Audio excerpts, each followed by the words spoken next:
Hello dear all. आज मैं फिर आपके लिए जेई एडवांस के लिए एक बहुत ही अच्छा प्रॉब्लम लेके आया हूँ। ये प्रॉब्लम बेस्ड है एंगुलर मोमेंटम कंजर्वेशन और ग्रेविटेशन टॉपिक पे। बहुत ही इंपॉर्टेंट कॉन्सेप्ट्स को कवर कर रहा है। इसे एक क्वेश्चन से आपके बहुत सारे कॉन्सेप्ट्स रिवाइज हो जाएंगे। तो आप इस क्वेश्चन को स्क्रीन पॉज करके पढ़ सकते हैं और उसके बाद आप इसे ट्राई भी कर सकते हैं सॉल्व करने के लिए। लेकिन हम सीधे बढ़ते हैं इस क्वेश्चन को सॉल्व करने के लिए। तो चलिए आइए पहले हम क्वेश्चन समझते हैं। यहाँ पर हमारे पास दो यूनिफॉर्म स्फीयर्स हैं और दोनों का मास m और दोनों की रेडियस r है। दोनों को वेलोसिटीज स्टूडेंट्स देखो, एक को टुवर्ड्स द अनदर स्फीयर हमने वेलोसिटी दी है और एक को perpendicular to the line joining the spheres, ऐसे वेलोसिटी हमने दे रखी है। तो यहाँ पर ये बताया जाता है कि इन दोनों के बीच में जब मिनिमम सेपरेशन होता है तब ये दोनों एक दूसरे को टच करते हैं। तो मिनिमम सेपरेशन के वक्त जब ये एक दूसरे को टच करते हैं तो वहाँ पर एक बहुत ही इंपॉर्टेंट कंडीशन है स्टूडेंट। ये कंडीशन मैं आपको इसके बीच में बताऊंगा कि वो क्या कंडीशन है जब ये टॉपिक आएगा। तो सबसे पहले तो इस तरह की प्रॉब्लम जब भी टू बॉडी प्रॉब्लम होती है, दो बॉडीज मूव करती हैं, एक दूसरे से इंटरेक्ट भी करती हैं, तो ऐसी प्रॉब्लम को सिंपल बनाने के लिए हम लोग एक बहुत ही आसान सा कॉन्सेप्ट यूज़ करते हैं, वो है सेंटर ऑफ मास का। जब भी दो बॉडीज ऐसे मूव करें और साथ में इंटरेक्ट भी करें स्टूडेंट्स, और आपको उनका रिलेटिव मोशन चेक करना हो, कब कोलाइड कर रही है या कब उनका सेपरेशन मिनिमम हो, तो ऐसे केस में सेंटर ऑफ मास उनका फाइंड आउट करके और उन्हें सेंटर ऑफ मास के रिस्पेक्ट में सॉल्व करना बहुत ही बेनिफिशियल रहता है। तो हम इसी ट्रिक का यूज़ करने जा रहे हैं और इसमें फिर यहाँ पर जो मिनिमम सेपरेशन वाला केस है वहाँ पर हम कौन सा कॉन्सेप्ट लगाएंगे ये भी आपको हम उसी इस जगह पर बताते हैं कि कैसे करना है। तो चलिए, तो यहाँ पर हम सबसे पहले इसका सेंटर ऑफ मास लोकेट करेंगे और सेंटर ऑफ मास की वेलोसिटी पता करेंगे। तो देखिए ये हमने एक डायग्राम बनाया हुआ है। सबसे पहले हम यहाँ पर इसे वाई एक्सिस और इसे एक्स एक्सिस कर लेते हैं और ये हैं दोनों हमारे स्फीयर्स। तो सेंटर ऑफ मास तो लोकेट करना बहुत आसान काम है, दोनों आइडेंटिकल स्फीयर्स हैं। तो सेंटर ऑफ मास हमारा बिल्कुल ठीक सेंटर पे आ जाएगा, ये जो दोनों को ज्वाइन कर रही है इस लाइन पे। अब हमें सेंटर ऑफ मास की स्पीड पता करनी है। तो इस सेंटर ऑफ मास की जो स्पीड है इसे हम लोग VCM लिखेंगे। तो हमें इस स्पीड का x कंपोनेंट भी पता करना होगा और हमें इस स्पीड का y कंपोनेंट भी पता करना होगा। तो चलिए x कंपोनेंट कैसे पता करते हैं ये आपको पता है। पहली बॉडी का मास लिखना है हमें m और उसकी x के अलॉन्ग वेलोसिटी लिखनी है, दैट इज v0, प्लस दूसरी बॉडी का मास लिखना है हमें m, वो दूसरी बॉडी भी m मास की है और उसकी x के अलॉन्ग वेलोसिटी लिखनी है which is 0 divided by total mass लिखना है हमें, तो ये हो जाएगा 2m। तो यहाँ से आप VCMX अगर आप देखोगे तो ये आपका आ जाता है V0/2। सिमिलरली VCMY को भी आप कैलकुलेट करेंगे। पहली बॉडी का मास लिखेंगे m इंटू पहली बॉडी का जो y एक्सिस के अलॉन्ग वेलोसिटी वो लिखेंगे दैट इज 0, प्लस दूसरी बॉडी का लिखेंगे मास m और उसकी जो y एक्सिस के अलॉन्ग वेलोसिटी है वो लिखेंगे, सो दैट इज -V0 क्योंकि वो नेगेटिव y डायरेक्शन में है students, over total mass m। So this would be -V0/2। Minus का मतलब है कि ये नीचे की तरफ है। अब हमें सेंटर ऑफ मास की वेलोसिटीज मिल चुकी हैं स्टूडेंट्स। तो अब हम चलते हैं अपनी नेक्स्ट स्लाइड में और वहां पर हम इस सेंटर ऑफ मास की वेलोसिटीज को मार्क करते हैं। तो ये देखिए, ये रहा हमारा सेंटर ऑफ मास और ये हमने इनकी वेलोसिटीज को मार्क कर दिया है। ये V0/2 देखिए नीचे और ये V0/2 राइट वर्ड, और ये हमारी दोनों बॉडीज हैं। ये हम जो कंडीशन देख रहे हैं ये हमारी है विद रिस्पेक्ट को मैं शॉर्ट में लिख रहा हूँ विद रिस्पेक्ट टू ग्राउंड। और अब हम इसी सेम प्रॉब्लम को कंसीडर करेंगे विद रिस्पेक्ट टू COM यानी कि सेंटर ऑफ मास। तो अब मैं इसको सॉल्व करने जा रहा हूँ with respect to centre of mass COM। इसीलिए स्टूडेंट देखिए मैंने यहाँ पर एक आदमी को भी खड़ा कर दिया है। ये है लेट्स इनका नाम रख देते हैं मिस्टर ए। तो ये मिस्टर ए हैं और ये मिस्टर ए अब ऑब्जर्व करेंगे पूरी प्रॉब्लम को, यानी कि अब हम प्रॉब्लम हम नहीं करेंगे, अब जो भी करना है ये मिस्टर ए करेंगे।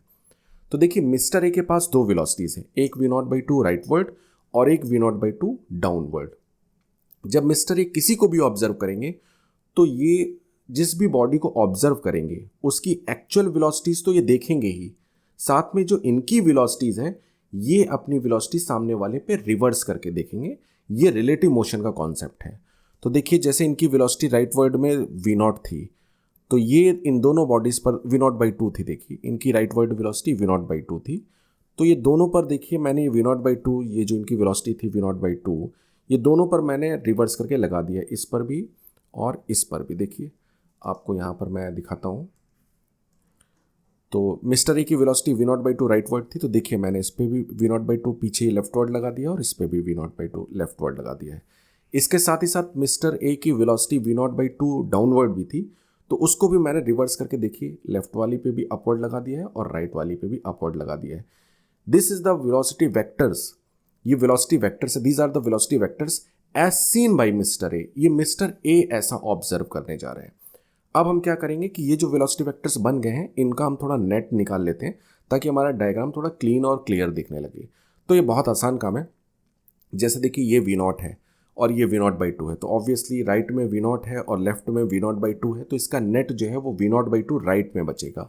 और जैसे यहाँ पे देखिए डाउनवर्ड में v नॉट है और अपवर्ड में v नॉट बाई टू है, तो इसका नेट अगर आप फाइंड आउट करोगे तो v not by to downward में बचेगा। तो इसका नेट निकाल लेते हैं, ये हमारे लिए बहुत ही हेल्पफुल होगा। तो अपनी नेक्स्ट स्लाइड में मैं इसका नेट निकाल के दिखाता हूँ आपको। तो देखिए ये है नेट वेलोसिटीज लिख गई हैं, बड़ी ही सिंपल आई हैं और ये सेंटर ऑफ मास के रिस्पेक्ट में आई हैं। और ये हमारी इनिशियल सिचुएशन हो गई है जहां पर इन दोनों बॉडीज के बीच का सेपरेशन है 8r। अब हमारी जो फाइनल सिचुएशन है क्वेश्चन के अकॉर्डिंग वो ये है कि फाइनल सिचुएशन के वक्त ये दोनों एक दूसरे को टच करते हुए जाते हैं। यहां पर अब मुझे वो कंडीशन बतानी है जो मैंने कहा था आपको टाइम आने पे बताऊंगा। अब देखिए स्टूडेंट, यहां पर ये कुछ ऐसे मूव करेगा और ये कुछ ऐसे मूव करेगा, तो ये कुछ ऐसे जाएगा, ऐसे रगड़ता हुआ करके ऐसे निकलेगा ये बॉडीज। तो आप एक चीज ध्यान रखो, जब भी दो बॉडीज एक दूसरे को टच करती हैं, टच करना है तो इन दोनों के सेंटर्स को ज्वाइन कर दो। तो इनकी वेलोसिटीज ऐसे ऐसे भी हो सकती है, इनकी वेलोसिटीज ऐसे और ऐसे भी हो सकती है, इनकी वेलोसिटीज ऐसे और ऐसे भी हो सकती है। अगर दो बॉडीज टच कर रही हैं तो उनकी वेलोसिटीज तीनों तरह से हो सकती हैं, लेकिन जो इनको ज्वाइन करने वाली लाइन है उसके अलोंग इनकी रिलेटिव वेलोसिटी वो जरूर जीरो होगी, तभी टच कर रही होगी। अगर इस लाइन के अलोंग दोनों की रिलेटिव वेलोसिटी जीरो नहीं होगी स्टूडेंट्स, तो ये टच नहीं कर रही होंगी, तब ये स्ट्राइक कर रही होंगी, कोलाइड कर रही होंगी। तो यानी कि ये जो रिलेटिव वेलोसिटी है इनकी लाइन को ज्वाइन करने के अलोंग ये जरूर से जरूर जीरो होनी चाहिए, ये टच करने की कंडीशन है। ठीक है, तो स्टूडेंट्स अब हम इसे रफ कर देते हैं। तो आइए स्टूडेंट, अब हम इसके लिए इक्वेशंस लिखेंगे। तो पहली इक्वेशन लिख रहे हैं हम लोग एंगुलर मोमेंटम कंजर्वेशन, तो इसे मैं लिख देता हूं AMC, एंगुलर मोमेंटम कंजर्वेशन। ये हम सेंटर ऑफ मास के अबाउट करेंगे। सेंटर ऑफ मास यहां पर तो ये है और यहां पे वही centre of mass, same centre of मास ये है। चलिए सेंटर ऑफ मास के अबाउट पहले एंगुलर मोमेंटम देखते हैं। तो देखिए यहां पर ये एक क्लॉकवाइज एंगुलर मोमेंटम है जो इस वेलोसिटी की वजह से आ रहा है, और यहां पर भी क्लॉकवाइज एंगुलर मोमेंटम है जो कि इस वेलोसिटी वेक्टर की वजह से आ रहा है। और ये जो ऐसे दोनों v नॉट है टुवर्ड्स द सेंटर, इनकी वजह से कोई भी एंगुलर मोमेंटम नहीं आएगा क्योंकि इनकी वजह से कोई भी एंगुलर मोशन नहीं हो रहा है सिस्टम में। तो आपने देखा कि दोनों ही angular momentum same clockwise sense में है, तो इसलिए इनिशियल जो डायग्राम है उसमें हमारा एंगुलर मोमेंटम हो जाएगा। तो पहली बॉडी का मास लिखते हैं हम लोग m, इसकी वेलोसिटी लिखते हैं v नॉट बाई टू, और ये डिस्टेंस हो जाएगा स्टूडेंट्स 4r क्योंकि 8r दिया था ना वहां पे इनिशियली, इंटू 4r। और सिमिलरली ऐसे ही दूसरे वाले के लिए भी सेम इक्वेशन बनेगी, m into v not by two into 4r। ये इनिशियल का हो गया। फाइनल का एंगुलर मोमेंटम लिखते हैं। तो फाइनल का एंगुलर मोमेंटम के लिए नीचे देखिए, अब ये वेलोसिटीज हम ले लेते हैं लेट से v। ये v हमें नहीं मालूम है स्टूडेंट, और v नॉट भी नहीं मालूम है क्योंकि v नॉट भी क्वेश्चन में गिवन नहीं है, वो भी हमें कैलकुलेट करनी है। तो यहां पर एंगुलर मोमेंटम होगा, ये डिस्टेंस और ये डिस्टेंस आपकी r है। तो यहां पर भी वैसे ही है, ये भी क्लॉकवाइज है और ये भी क्लॉकवाइज है सेंटर ऑफ मास के रिस्पेक्ट में। तो पहले बॉडी का एंगुलर मोमेंटम हो जाएगा आपका mvr और दूसरे का भी mvr। तो यहां पर इस तरह से आ जाएगा। इसको सॉल्व कर देंगे स्टूडेंट, इसको सॉल्व करने पर आपका आएगा, तो ये हमारा एक रिजल्ट आ गया है v equal to 2v not. ये था एंगुलर मोमेंटम कंजर्वेशन। अब हम अगला रिजल्ट लिखेंगे एनर्जी कंजर्वेशन से, तो इसको भी लिखते हैं हम लोग। So that next result would be energy conservation, तो इसे हम EC लिखेंगे। इसको मैं ऐसे लिख देता हूँ, एनर्जी कंजर्वेशन। तो आइए एनर्जी कंजर्वेशन देखते हैं। इनिशियली दोनों के पास काइनेटिक एनर्जी और दोनों के पास सेम काइनेटिक एनर्जी है। देखिए वेलोसिटी वेक्टर सेम है, तो हम एक की काइनेटिक एनर्जी को लिख करके ट्वाइस कर देंगे। तो चलिए मैं पहले लिख देता हूँ 2। अब किसी एक की काइनेटिक एनर्जी लिख देते हैं, हाफ बॉडी का मास इंटू उसकी वेलोसिटी का स्क्वायर।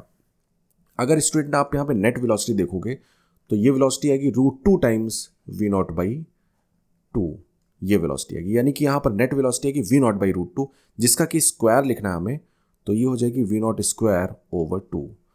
तो ये इनिशियली काइनेटिक एनर्जी हो गई है। Initially potential energy gravitational potential energy है, तो g दोनों बॉडीज का मास m है, तो m² over separation that is 8r। अब now equal to final kinetic energy लिखनी है। तो फाइनली दोनों के पास अगेन सेम वेलोसिटी है, तो यहाँ पर हम दोनों की वेलोसिटीज लिखेंगे। यहाँ पर काइनेटिक एनर्जी लिखेंगे हाफ mv² और इंटू 2 प्लस फाइनली हम इसकी पोटेंशियल एनर्जी लिखेंगे g, अगेन दोनों बॉडीज का मास m है और इनके बीच का सेपरेशन अभी 2r है। स्टूडेंट आप लोगों ने शायद इसमें एक क्वेश्चन आपके मन में आ रहा होगा कि यहाँ पर ये दोनों की वेलोसिटीज मुझे v1 और v2 लेनी चाहिए, मैंने दोनों की v कैसे लिख दी है। तो स्टूडेंट ये सिमेट्री से है, क्योंकि आप देखो दोनों की वेलोसिटीज म्यूचुअली परपेंडिकुलर है, दोनों बॉडीज की वेलोसिटीज म्यूचुअली परपेंडिकुलर है। और यहाँ पर भी आप देखो जब सेंटर ऑफ मास के रिस्पेक्ट में देखोगे तो ये एक सिमेट्रिकल केस बन रहा है। जैसे इसकी √2 टाइम्स v0/2 ऐसे है और इसकी √2 टाइम्स v0/2 ऐसे आएगी रिजल्टेंट। इसकी देखो ऐसे आई है और इसकी ऐसे आई है। तो आप देखो दोनों की वेलोसिटीज बिल्कुल 45 डिग्री पर और सेम वैल्यू की आ रही है, दोनों के मासेस भी सेम है। तो ये ऑब्वियस सी बात है कि मिनिमम सेपरेशन के वक्त दोनों की वेलोसिटी सेम होंगी, दोनों का मैग्नीट्यूड वेलोसिटीज तो डायरेक्शन में अलग होंगी, लेकिन उन वेलोसिटीज का जो मैग्नीट्यूड होगा वो सेम होगा, दोनों की स्पीड सेम होगी, मतलब हमें कहना चाहिए। तो इसीलिए हमने इसे यहाँ पर v ले रखा है, ठीक है। तो ये हमारी देखिए एनर्जी कंजर्वेशन की बन गई, इक्वेशन बन गई है। ये हो गया हमारा काइनेटिक एनर्जी इनिशियली और ये हो गया पोटेंशियल एनर्जी इनिशियली, ये हो गया काइनेटिक एनर्जी फाइनली और ये भी हो गया पोटेंशियल एनर्जी फाइनली। चलिए इसको भी सॉल्व करते हैं और देखते हैं इसका रिजल्ट क्या बनता है। इसमें स्टूडेंट्स आपको v की जगह v0 की वैल्यू डाल देनी है, तो वो मैं यहाँ पर डाल देता हूँ v की जगह v0 की वैल्यू और इसके बाद इसका रिजल्ट लिखता हूँ। ये देखिए मैंने यहाँ पर ये जो v था इसकी जगह v0 डाल दिया, v/v0, तो वो मैंने डाल दिया है। यहाँ से आपको स्टूडेंट बहुत ही अच्छा रिजल्ट मिल जाएगा। यहाँ से आपको रिजल्ट मिल जाएगा v0 का, तो v0 आपका यहाँ से आ जाएगा √² 3gm/28r। यहाँ से स्टूडेंट आपका एक ऑप्शन जो है वो करेक्ट होने वाला है। तो हम चेक करते हैं कि हमारा कौन सा ऑप्शन यहाँ से करेक्ट होने वाला है। तो ये देखिए ऑब्वियस है, ए ऑप्शन हमारे यहाँ पूरी तरह से करेक्ट हो रहा है, एक ऑप्शन करेक्ट हो गया है। अब ए करेक्ट हो गया तो बी तो इमीडिएटली आपका रिजेक्ट हो जाएगा यहाँ पर, क्योंकि ये दोनों कॉन्ट्रडिक्ट कर रहे हैं। अब हमें सी या डी में से पता करना है। अब देखिए सी सही होगा तो डी गलत हो जाएगा ऑब्वियसली, क्योंकि दोनों का स्पीड जो है वो सेम रहना है, ये भी हमने देखा था। तो यहाँ पे ए का कुछ और स्पीड लिखा है और बी का कुछ और स्पीड लिखा है, तो ऐसा तो हो ही नहीं सकता कि सी और डी सेम हो, क्योंकि बाय द सिमेट्री दोनों का स्पीड तो सेम रहना है। तो सी या डी में से एक ही सही होना है। तो चलिए वो भी हम लोग पता कर लेते हैं। तो ये पता करना भी हमारे लिए बहुत आसान है। हमें v0 की वैल्यू पता चल चुकी है। अब v0 की वैल्यू पता चलने के बाद हम ये v0 की वैल्यू इक्वेशन नंबर 1 में डाल देंगे और हमें v पता चल जाएगी, और यही v तो पूछा गया है। तो that is 2 times of v0, तो बहुत आसान काम है। सो v की जगह हम लिखने वाले हैं यहाँ पर 2 times of v0, that is 3gm/28r, और यहाँ पर 2 को हम अंदर भेजेंगे तो 4 हो जाएगा, जिससे आपका रिजल्ट आ जाएगा यहाँ पर।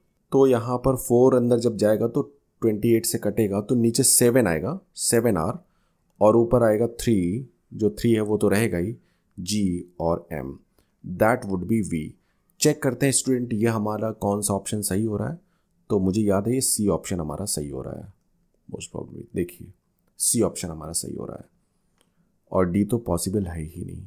तो ये था हमारा क्वेश्चन, इसने आपके बहुत ही इंपॉर्टेंट कॉन्सेप्ट को रिवाइज किया है। ऐसे ही हम और भी क्वेश्चन आपके लिए जल्दी से जल्दी लाते रहेंगे।